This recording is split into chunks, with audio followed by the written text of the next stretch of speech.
Welcome to the new British Icons exhibition here at Haynes Motor Museum.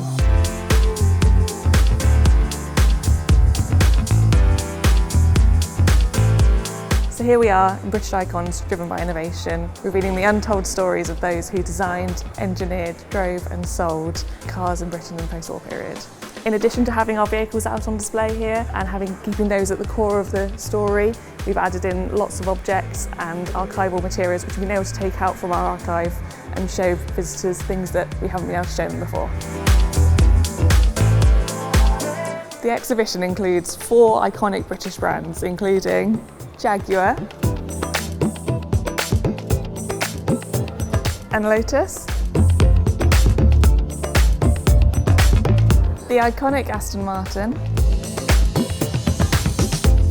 not forgetting the Minis. And for the enthusiast, we've got cars such as this 1981 Lotus Turbo Esprit.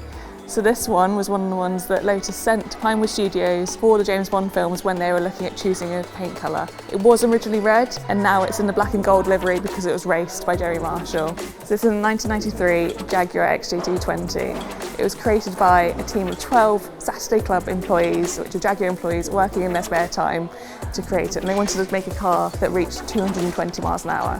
While it didn't quite get there, they did produce the fastest road going car at the time until a year later when McLaren stole that title.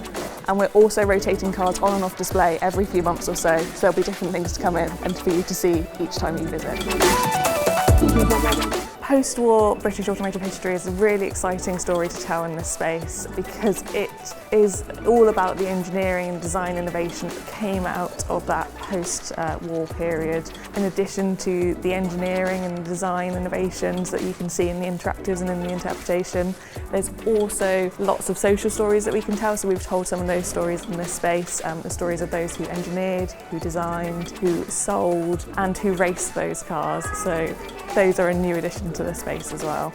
Come down and see the exhibition here at Haynes Motor Museum.